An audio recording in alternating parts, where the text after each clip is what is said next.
importance to all of us. Before I hand it over to them, let me just set the context. So, according to the World Inequality Report, Pakistan's top 100 capture 42% of its total income, while the bottom 50% receive just 19%. The wealth disparity is even more stark. So, the richest 10% hold 59% of total wealth in Pakistan, and the top 1% account for about a quarter of Pakistan's wealth. Meanwhile, we're also a country of over 240 million people, where less than 10 million file taxes, and of which a conservative third file null or zero taxes. So we're not here to debate whether or not social inclusion is needed. What we are exploring today is how we go about it. I'll start with Professor Piketty first. So our panel has three components: tax justice, redistribution, and pre-distribution. And if you could please lay out for us what is it that tax justice and pre-distribution can mean for Pakistan, and why you think this is important and relevant for us.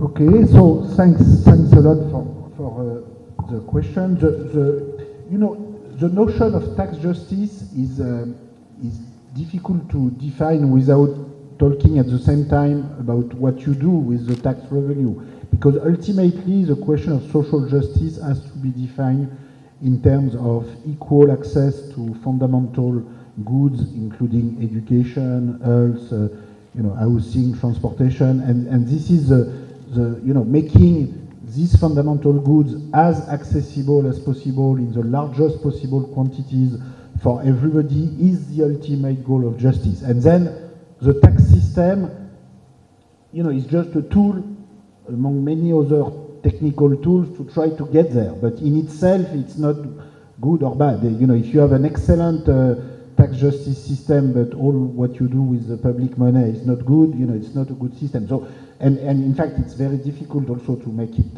accepted and politically sustainable if, it really depends on the legitimacy of what you do. That being said, if we try to isolate the issue of tax justice, there are basically two notions of tax progressivity which I think are important. One is with respect to income, and the other one is with respect to wealth. So a tax system is said to be progressive with respect to income if the tax rate, the effective tax rate you end up paying rises with your level of income. So if you have, 1 billion rupees, you should pay, a higher percentage of your income in tax than if you have 1 million and if you have 1,000. And the same notion for wealth. If you own 1 billion rupees, you should pay, a higher percentage of your wealth in tax. Now, one of the difficulties in the discussion of tax justice is that these two notions, tax justice with respect to income and tax justice with respect to wealth, are both important and relevant. And the true fair tax system, has to be a combination of the two. I think it has to be progressive with respect to income, it has to be progressive with respect to wealth. That's why we need a progressive income tax and a progressive wealth tax. And sometimes the discussion is there's a lot of confusion coming out from the fact that people are not talking about the same thing. And it's not incredibly complicated. We are not in rocket science technology. We are not in quantum mechanics. It's just basic economics and social science and political economy. But this distinction between income and wealth, so what you earn during a given year is income, what you own, all assets combined, is wealth. Both are powerful indicators of your capacity to contribute to taxation and also of your power in society. And maybe wealth is arguably an even better indicator. And both are important. I should also just add at the end that both components of taxation are important for the development of the rule of law and a well-functioning political system in general. So in particular, in a country like Pakistan, there's a lot of concern that part of the economic activity is escaping taxation, that we don't know very well, for instance, the cadastre, who owns what in different parts of the country.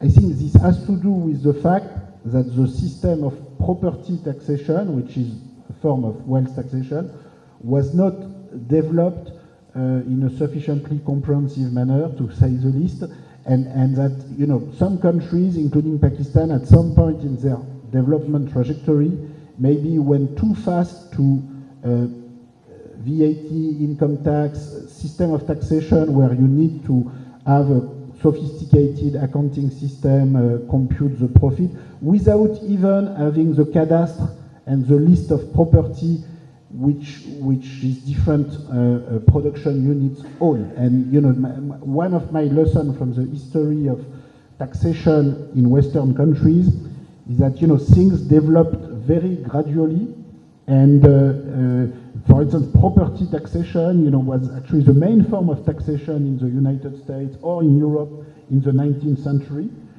And then when you have this very well-developed cadastre, because with property taxation, you know, you really need to know who owns what, including very small owner, you know, a very small shop, very small piece of land. Maybe they will pay a very small tax at the end, but even this very small tax allows you to develop this cadastre, this system of property registration, which then is very useful when you try to develop other forms of taxation where you ask people to compute their income, profits, value added, sales, etc. And if you do everything at the same time and you don't think about the interplay between this sort of taxation of the stock, taxation of the flow, taking seriously the taxation and registration of the stock to begin with, then there's a risk that you end up in a system where, you know, lots of people are just not paying anything, then those who are paying are very unhappy, everybody is very unhappy, the trust in the overall tax system is very low, and in the end it is also the trust in government, because of course taxation, you know, we know it from, you know, the French Revolution was about taxation, the US Revolution was about taxation, you know, every big revolution in history has a big tax component. So these are technical issues, but in fact these are political issues, and if we don't take them seriously and don't have, you know, this kind of public discussion we're having today about, you know, how do you define tax justice, fair taxation, and we can mess up, you know, entire country and development trajectory for a long time, unfortunately.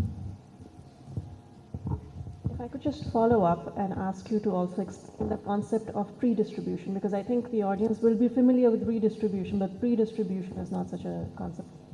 Yes, so this is, okay, you know, you're right. So this term, you know, I don't know if it's a useful term at the end of the day. Maybe it's too abstract. I did not invent it, you know, I'm using it because other people have used it.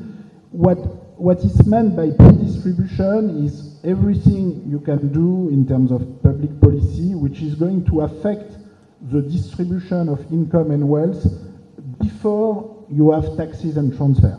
So just to take an example, if you increase the minimum wage, you know, you can improve the pre-distribution, you know, without tax and transfer. Now, of course, you cannot do it too much because you know, at some point, if you multiply the minimum wage by 10, of course, you have a problem. But if you invest more in education, you know, you can affect the distribution, the pre-distribution, because you increase the skills of some workers, they are able to have a higher wage. If you increase the bargaining power of workers, you know, this can also improve the distribution.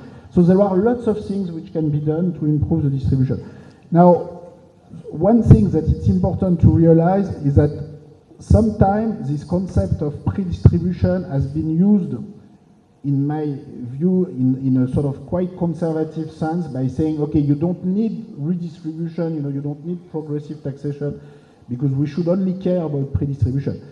In fact, what I've been trying to show in my research, and what we argue in the World Inequality Report, is that the two really come together, that you cannot just, in practice, some of the most progressive taxation system in history, you know, if you take Roosevelt in the US had a very progressive federal income tax with a top income tax rate of 91% in the US in the 30s, and on average in the US between 1930 and 1980 it was 81%. And this did not destroy American capitalism, believe me. If anything, you know, the country was, you know, more productive than ever. The productivity gap with the rest of the world was the highest. Because, you know, you actually don't need extreme inequality to grow, and they had a huge educational advance over other countries and productivity advance, and that's much more important than having huge inequality. But the other thing is that the main effect of this very progressive tax rate at the time was actually an effect on the pre-distribution, in the sense that what happened is that very, very high compensation, like, people getting, I don't know, $5 million a year or $10 million a year, they just disappeared because, nobody wanted to pay such a high tax rate. So, if I am a CEO of a large US company, and, I always want to be paid 1 million more or 10 million more, but if I go to my board with, shareholders and, I have worker representative and I tell them, look, I want 10 million more, if you have a tax rate of 91%, everybody is going to tell you, look, maybe you should calm down, we were going to find a way to make you happy, maybe bigger office space, whatever you want, but, we don't want to give you cash because this is just too expensive to give you cash. Everything is going to go straight to the treasury. So what we observe in practice is that this kind of policy, the main impact was to basically get rid of this enormous pay package. And then the opposite happened under Reagan. When Reagan cut the top income tax rate down to 28%, these people were able to bargain enormous pay package. But in both cases, this did not really make them more productive or less productive. It's just their bargaining power which changed. And so progressive taxation can also have this impact on bargaining power. So in the end, this also has an impact on the pre-distribution. So this is just saying with this example that some public policy are purely pre-distribution, some are purely redistribution, and some, like progressive taxation at the top end, are doing both at the same time. Thank you. Thank you for that distinction also. Let me now turn to Mr. Baig for a very different approach. Naseem Saab, you proposed universal basic income, providing every adult basic monthly income, and you also propose funding that by perhaps eliminating subsidies and redistributing development expenditure. So if you could please talk a bit more about that and also relate that to, I think you're proposing redistribution, so maybe just talk about tax justice, redistribution in your proposal. Thank you. So let me first say that we in Pakistan have not seen the type of growth inequality as explained by Professor Piketty in the R greater than G. I would put it as E has a greater share of G, which means extraction has a greater share of the growth or the national income. And this is so because we have not evolved into an unequal society. Pakistan was born into inequality with a history of centuries of history behind us. So we are a class society where the extractive class has different sets of rules, and because of that and the low tax base you talk of, they've actually resorted to more innovation in two forms. One, the tax collection has a very, very high percentage of indirect taxes, which means it's paid by everyone. Secondly, because of the inability or non-willingness to collect direct taxes, be it on income or wealth, the government of the day needs to resort to borrowing, and because of the debt creation of money, that puts more burden on the exchequer of the interest and a higher need for debt, and that is highly inflationary. And like last few years, we saw record inflation, but throughout Pakistan's history, we've had high inflation rates, and that means there's a further tax on the poor. So we have a double whammy in that sense. And to my mind, it is the way to look at inequality in Pakistan is to look at the consumption of some basics by the poorest, whether it's nutrients or use of energy or access to, say, clean drinking water, which then causes all those diseases if you don't have access, versus the better off members of society where their nutrition intake, if you don't have access, versus the better off members of society where their nutrition intake is 50% better, their primary energy consumption is 200% better in terms of clean drinking water at the base level, at best 20% have it, and at the higher levels 95 to 98%. And this would apply equally to healthcare, to schooling, you name it. So my approach is, if I want the economy to grow, it's got to be consumption at the basic level that has to grow, which will fuel the productivity in the country. And when we have a further thing that because of not worrying about the productivity, we've ended up being highly import dependent, and therefore we've found ways and means of propping up our rupee with borrowed dollars. So we have an artificial exchange rate and have had it throughout. So with all of that, the only way to deal with it is to have universal basic income, a certain level, inflation linked, and let the rupee go to demand and supply, because obviously that'll the initial demand will push up import requirements, push up or make the rupee far weaker, which is then what will get productivity at the domestic level going, and also help the exports, which we are again very weak on. So all in all, my idea of universal basic income is the tool for deriving a sustainable growth, if I can put it that way. And just to follow up on that very quickly, so if there is a consumption-led growth, what does that mean for inequality? Would we keep the structure of inequality intact? No, I'm not suggesting that. All I'm saying is, when you start having better consumption levels, to me, the inequality is going down.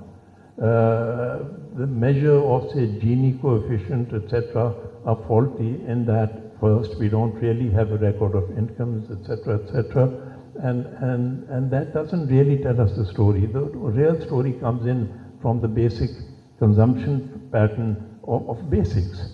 And unless that gap is reduced, I don't think we can pull ourselves out of this problem.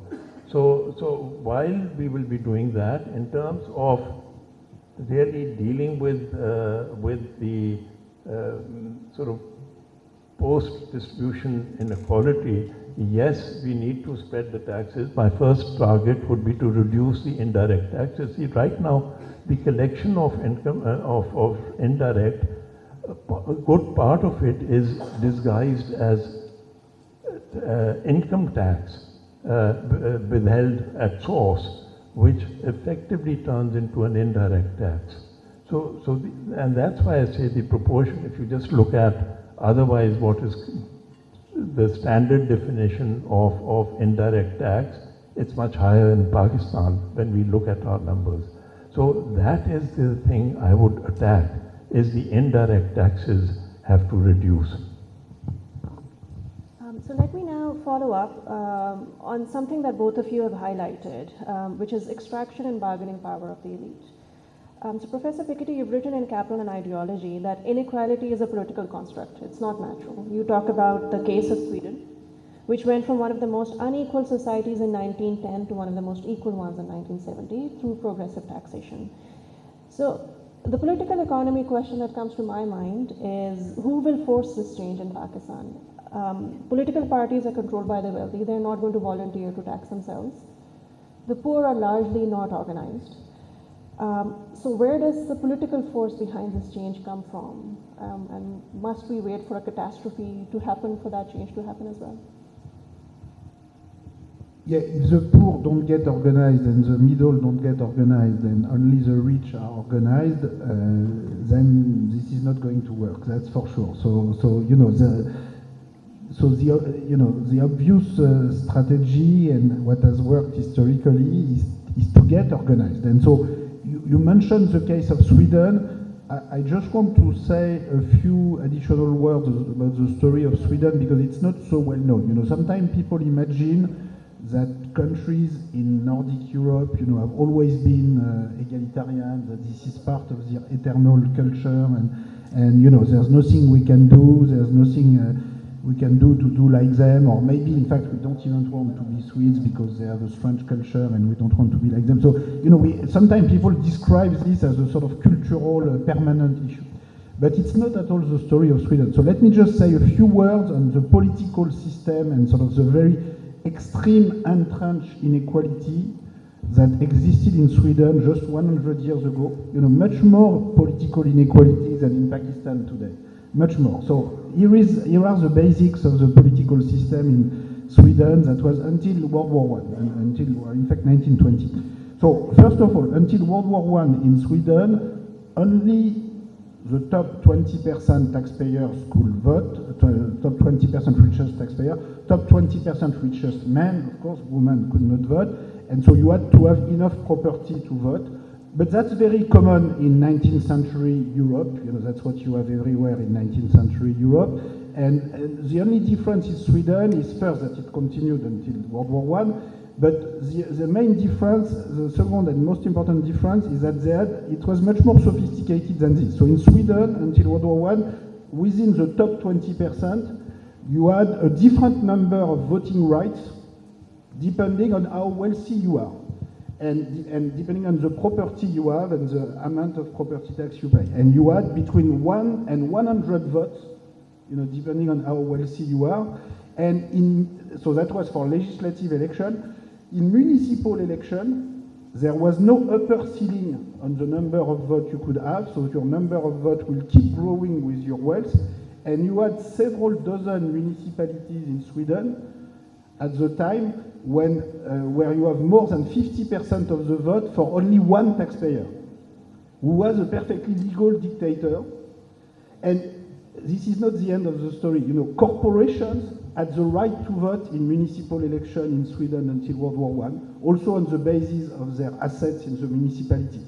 So, you know, this is something, you know, multinationals today in Pakistan or in India, they would love a system like this, and sometimes they find other ways, you know, to get the people they want in power, but, you know, they would not even dare asking a political system like this. Because, you know, today, if you come in 2026 and say, okay, this is the electoral system I want, you know, people would say, look, this is too much, you know, you cannot ask for that. This was Sweden until 1920. And so what happened? That's the interesting part of the story, is how do you get out of such a system of entrenched inequality? First, let me tell you, everything I've just told you, this is not fake news. No, this is completely real, and at the time, nobody was ashamed of it, and you have archival material, you have quantitative research using this data with the voting rights proportional to your wealth, looking at these dozens of municipalities where only one individual. So, you know, if a system like this was in place today, you know, in West Africa or in Pakistan, you know, people in the north will say, oh, this is, you know, corruption of the south, you know, these brown people have always been corrupted. Okay, this was Sweden, you know, until 1920. So so lesson number one is the imagination of elite to design institutions to stay in power is limitless. You know, there's no limit. When you have power, you are ready to design institutions which go very, very far. And in that sense, you know, Pakistan today is like the land of equality, you know, as compared to these political rules in Sweden. Now, the second lesson is that these rules were defeated, and the country changed. So what happened? How did it? Well, we are back to working class mobilization. Because it did not happen just like this, one day the elite say, oh, we want to give up power. In fact, we are nice people, we are tired to be the chief, we are going to agree to give you. Of course not. This would never happen like this. It did not happen with the Swedish elite, it did not happen with the French aristocracy, it did not, it never happened like this. What happened is that there was a big fight. So you had working class mobilization, very powerful trade union movement, very powerful social democratic party, and at the time, social democracy today is used sometimes as a sort of conservative argument to do sort of centrist, center-left, center-right consensual policy. But at the time, I can tell you, Swedish Social Democratic Party, like Labour Party in the UK, was not a consensual party. They were having a strong working class platform. And, they had big demonstration. In the end, they fought for universal suffrage. Then they won election in 1932 for the first time. They took power. They stayed in power for several decades. They put the state capacity of the country to the service of a completely different project. So basically, you had this system of registration of property and wealth, which I was referring to before, but which was used before them to distribute voting rights in proportion to wealth. Now they used it to make people pay high progressive tax in proportion to wealth, to pay for public services in education and health, which are not perfect. We've seen with COVID crisis the limit, but which were much better than any other system before and much better than any other system we've seen after that. So this is just to say that the historical record is showing us that very powerful entrenched elites can be defeated through mass mobilization. Now, is it simple? Was it simple at the time? Is it going to be simple in the future? Of course not. It's always very complicated, and I should say, today, what's very difficult, of course, for a country like Pakistan or for any country in the global south, is that you have these countries in the global north, which Sweden did not have a global north at the time. But today you have these countries in the global north who have put in place historically a system of colonial extraction, but today a system of financial opacity, free capital mobility in order to get the wealthy Pakistanis or West African put their money in a bank in London or in France whenever they want, and then these people from the north, government from the north, they give lessons to the south about what to do, but they contribute to the system of financial opacity, tax haven, tax evasion, which makes it very difficult for a country like Pakistan or any poor country in the south to build a system of tax justice when it's so easy to push a button, send your money to Dubai or to London or wherever, and then you have no cooperation from the global north to try to set up the system. So there's a lot of hypocrisy with countries who are pretending sometimes to pay for development aid, but then are getting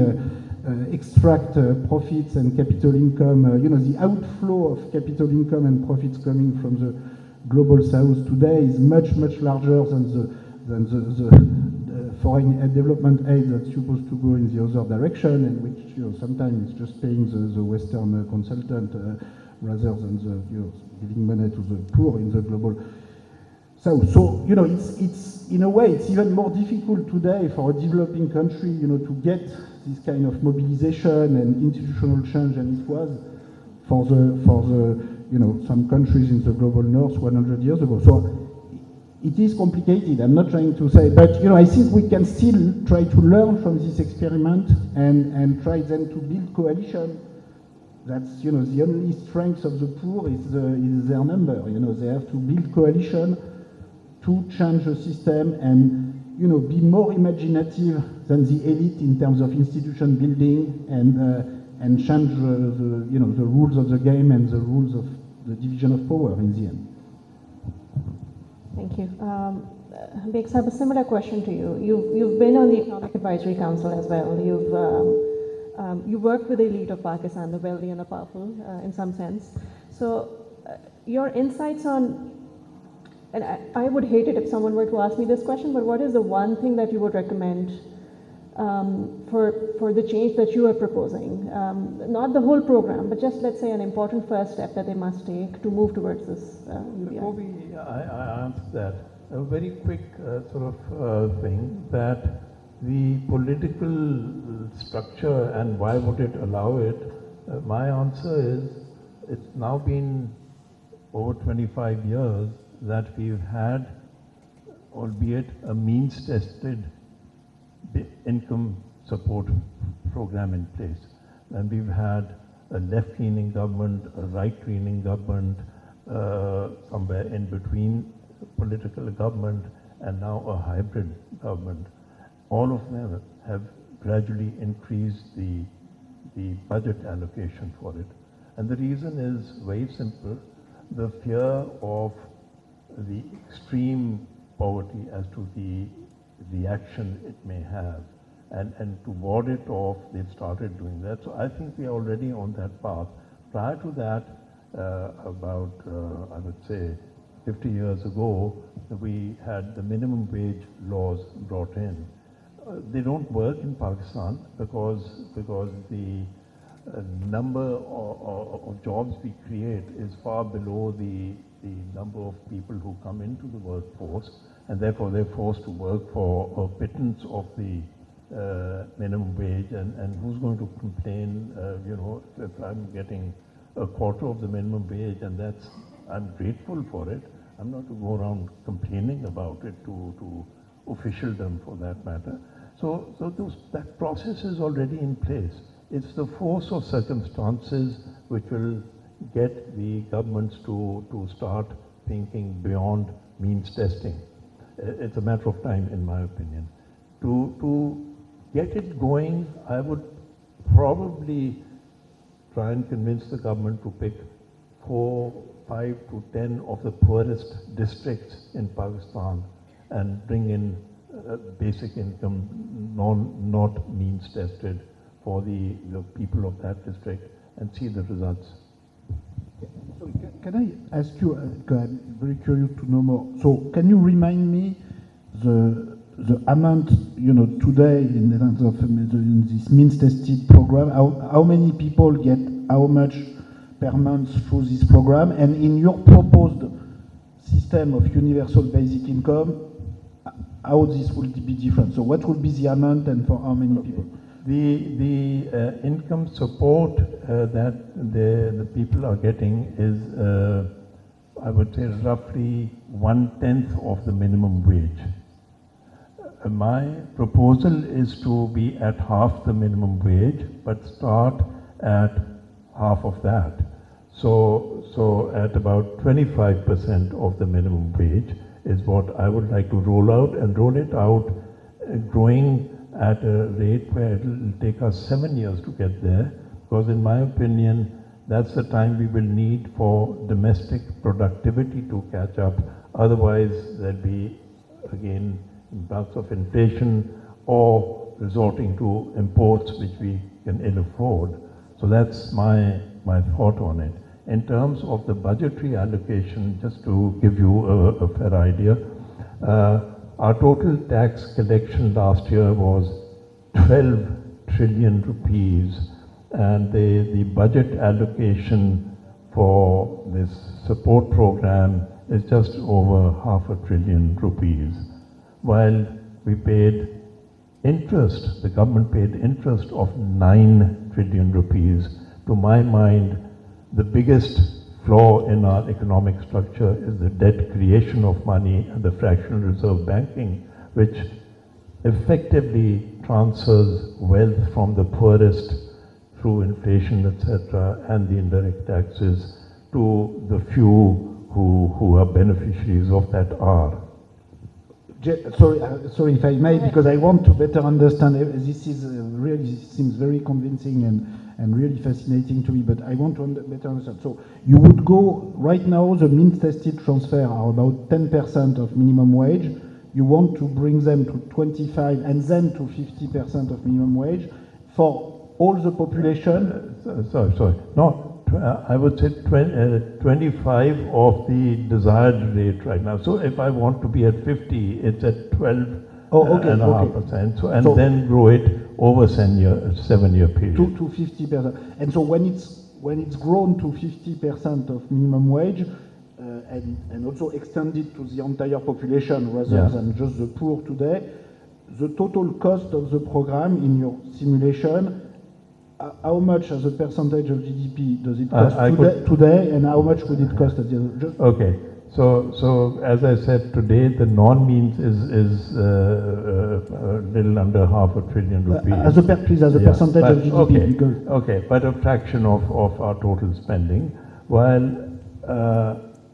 if ideally I would do away with the debt creation of money and the government have and using all the modern data that the capacity you have is for the government to just grow the money in circulation in line with the growth in the GDP and therefore be not non-inflationary and of course you're not enriching the lending class, but that would more than suffice the full payment is what I'm saying of the 50%.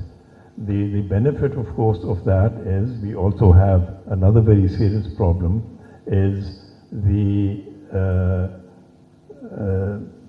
gender discrimination and discrimination against the minorities. So all of that gets taken care of amongst the recipients of the basic income would be women as well. So that's perhaps the easiest tool to empower women as well and the minorities, which otherwise is just not happening in the cultural bind we are in Pakistan. look, I'm all in favor of it, and I just want to see the kind of progressive, taxation of wealth and income that we need to pay for it. So, at the end of the process, okay, you have increased GDP thanks to the reform, and that's fantastic. But you still have to pay for this universal basic income equal to 50% of minimum wage. So I'm just asking, approximately in your system, how much would it cost as a percentage of GDP at the end of the process? Okay, at this stage of the percent of GDP, my own very rough calculation is that we would be spending about 2% of the GDP on basic income. Okay, yeah. And so this when you say we will reduce indirect tax initially, you will have to increase some other tax, and so what will be the tax that will pay for that? No, my view is slightly different.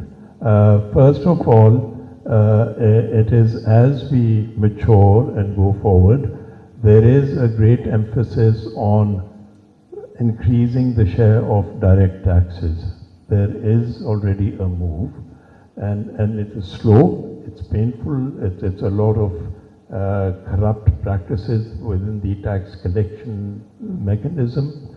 So it's a slow process.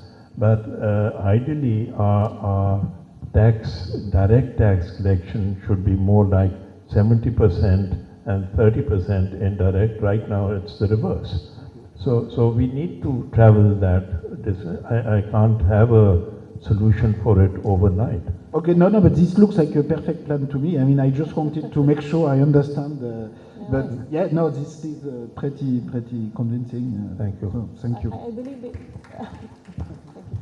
I believe he proposes subsidies, cutting subsidies and reallocating development expenditure more than if I read your. Okay. Yes, correctly. but that's related to the subsidies currently directed as social support, and we've just done away with one particular entity, which was the I don't know the shops that sell basic food items at I forget what the name is, but so there's a lot of subsidies and there is a lot of leakages in those. And each level of subsidy gets misused, and also there's market distortion because of each of those. So by doing away with those and just making one direct transfer, you deal with the market distortions, you deal with the leakages, and you do away with those subsidies as a deliberate policy, not necessarily to merely finance it. Thank you so much. So I'm very conscious that we should go to the audience for questions. I do want to quickly summarize. It's been, as I said, I set expectations early on that this is going to be an interesting conversation. I think both our panelists have fundamentally rejected trickle-down economics, but they have very different approaches to how we can have an inclusive society. So with that, we have about 15 minutes. Let's take maybe 3 questions. If you can please introduce yourself very quickly and have a very brief question, please. Yes. Hello. My name is Khalid Mahmood and I am a labor rights activist. Interesting to know that the redistribution thing that was explained and the example of the Swedish society. But that was a revolution kind of a thing in Sweden. When the workers were organized in trade unions and they were able to bargain collectively. In societies like Pakistan, where the repressive political system that we call hybrid regime now has been existing since last many years, and the decision makers are not willing to allow workers to organize in trade unions or the informal economy workers to organize themselves. How, if we are not able to bargain collectively, then even the idea of universal basic income is not going to be implemented, I think. The problem here lies in the political setup, which determines that the people will have only survival wages, they will have only subsidies on which they can survive. So without changing the political system, I think the issues of taxation, the tax justice and redistribution and redistribution are not going to work in societies like Pakistan. So we have to target the political setup before we talk about the redistribution or redistribution. That's my comment, not a question. Should I try and take? Well, as much as we might desire to change the political system, the way the class structure is, I don't see it as a very likely thing happening, especially as you rightly put it, people are not allowed to form unions or anything of that sort. So it is ultimately the force of circumstances, and as I mentioned, the income support program started 25 years ago as a basically a force of circumstances. It's been increased significantly since then by other governments, not the one that started it out. And it's a thing of warding off the potential revolt or revolution.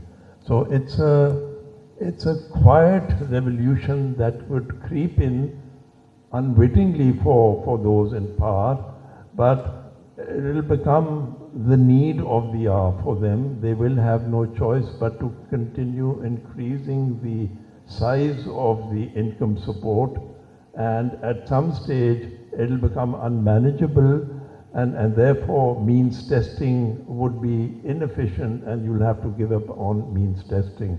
That is my route to it, or hope to it. Maybe just to say a word on it, I think in practice, at least if you look at the historical record, change in economic rules and change in the political system usually come together, and you have to fight for both at the same time. So, I gave the example of Sweden earlier, where it was really a complete transformation in the rules of the game politically, who has the power, which came together with the change of the tax system, and the change in the tax system. I sort of agree with you that it would not have been possible without changing the political rules, and it was the same. If you think of Britain, the House of Lords lost their power and disappeared. Well, they are still there, but they lost their power in 1910. At the same time, they lost the battle over progressive taxation and the People's Budget of 1910. So there was a big fight, which was both about a substantial fiscal and socio-economic issue and about the change in the institution, which is that the Lords lost completely their veto power on budget forever, and they never took it back. Now, I have one question for you, which is that in the case of Pakistan, what will be the sort of one change in the political system that is the most important? Because you cannot get rid of the House of Lords because you don't have an House of Lords, at least officially. So what will be the one change? Yeah. Allow people to organize, allow people to raise voice for their rights.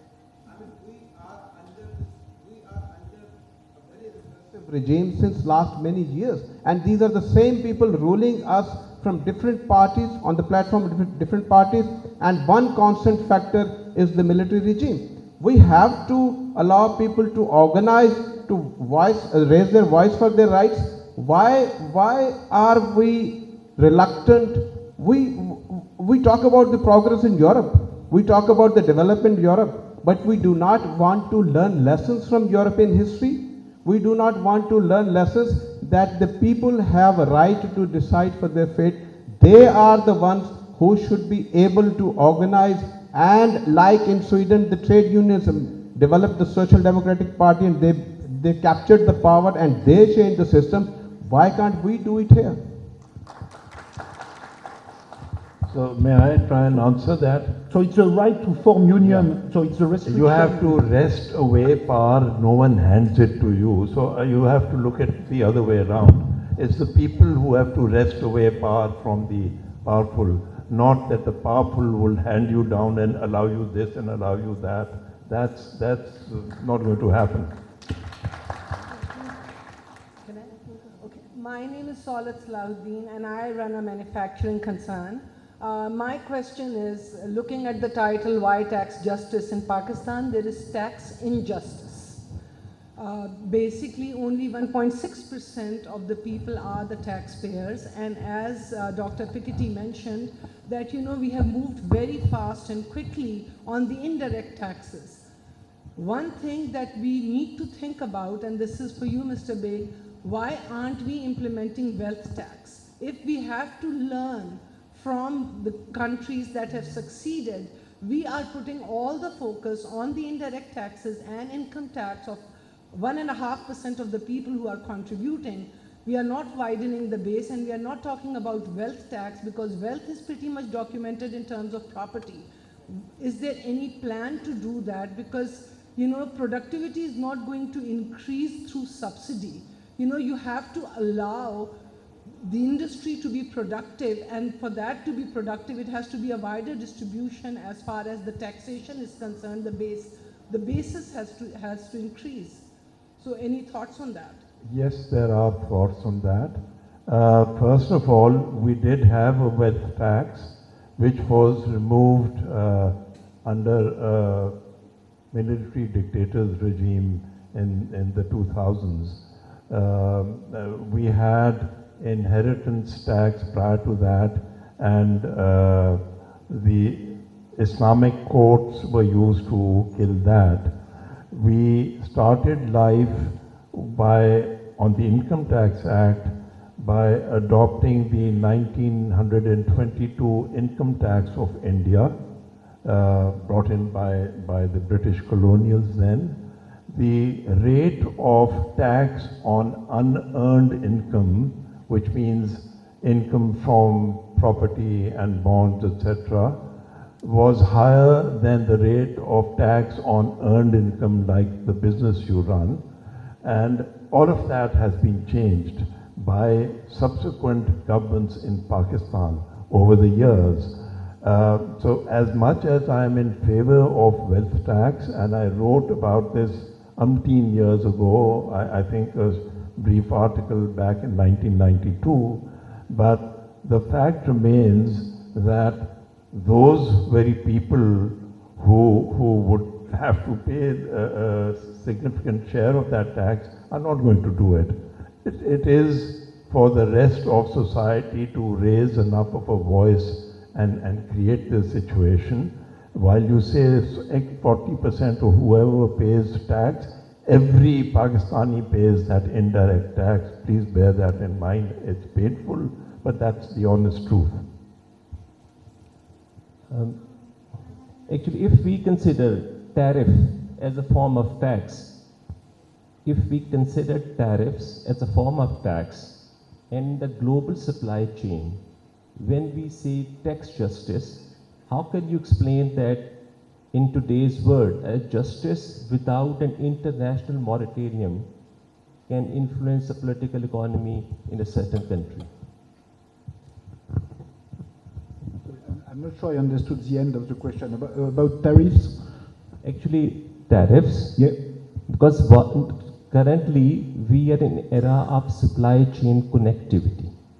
So economies fail if the supply chain is disconnected. So tariffs is what determine that at what cost it is going to be produced and to be sold. If we do not have an international moratorium and arrangement of justice on tariffs, any national political economy, how can it handle it? Will you respond to it?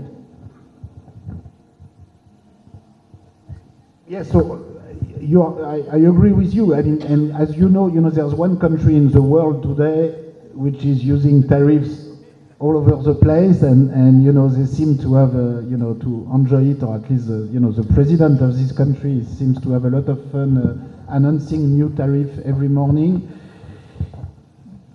I think at some point there will be, I hope, in my ideal tax system or organization of the world economy, there should be coalition of countries which set rules about trade where, you can have tariffs when there are good reasons for that, in particular if you have a very polluting production or, exploitation of labor and you don't follow certain rules, that's fine. But at the end of the day, the country which would have to pay a tariff to the rest of the world would be probably the United States, because of their huge cumulated carbon emission for the past century and their responsibility on global warming. So I think at some point, the rest of the world will unite and tell the US, well, look, you have to reduce your carbon emissions, otherwise you will be the one paying tariffs. And the good news is that the share of the US in world GDP, is going down and down. It used to be 40% in 1950, it's 15% today, and it's going to be 5% by the end of the century. And so, they are getting very nervous today because they know that they are losing control and power. But this is not the end of the story. But in the meantime, some countries will have to adapt to this. I mean, in the case of tariffs imposed to Pakistan, for instance, I think in the end it will be mostly the US consumers that will pay for it. But I think it might also hurt some people in Pakistan, of course. I've been told we have just 2 minutes. I want to take one question and then we'll conclude. My name is Amina Babar and I'm a student at Trinity School. So I was just wondering that in your work and also when you were talking about Sweden's example and how a lot of the inequality that reduced was because of the World War, and there was basically there were shocks like wars and such that actually led to that decline in inequality. To what extent do you think that these peacetime pathways, so for example, more income support and more sort of fair inheritance tax laws and all can actually be realistic or more viable solutions to, again replicate those historically equalizing moments, if you will? Or if you think that again a war like World War I is, more likely to bring about the decrease in inequality, if you will? Well, I don't think you need another World War I or World War II to reduce inequality. But I think, we need probably, political shocks, and, I think the consequences of global warming and, climate catastrophe, unfortunately, are going to be part of the shocks in the coming years, which will change people's attitudes toward the kind of capitalist system and economic system we have today. Because I think, as the situation gets, more and more difficult on this front, I think attitudes will start, attitudes toward, billionaires who take private jet and at the same time give lessons to the rest of the planet about what to do. I think people will not find this funny anymore. I think many people already don't find this very funny, but I think at some point people will get really angry at this. So I think that will be one of the force of transformation. But now we cannot just wait, for a climate catastrophe or social catastrophe or military catastrophe to happen for the change. I think what's very important is to look at the kind of grassroots mobilization and, of course, the right to mobilize through the creation of unions and new political parties is absolutely central.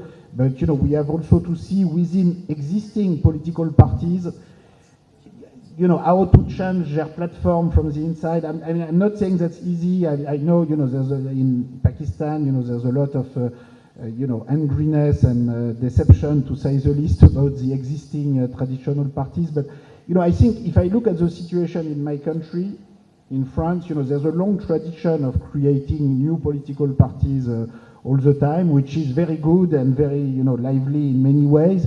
But, at some point, we also have to change the system from the inside and the parties from the inside. And it's too easy to be disappointed in democratic politics. We are always disappointed by electoral politics, but at the end of the day, there's no other way than to try to reinvest this arena and make the people, accountable and change their platform and fight for, getting the change delivered. So, we are all together in this, and, I think looking at past experiences make me hopeful for the following, because there's been huge transformation in the past, which, the elite did not want to hear about this transformation, but they did happen, so this makes me hopeful. But it always took enormous mobilization, so, we all have to try to play our part. We have to make way for the next session, as interesting as this has been. So please join me in thanking our panelists, and thank you also to all of you for participating.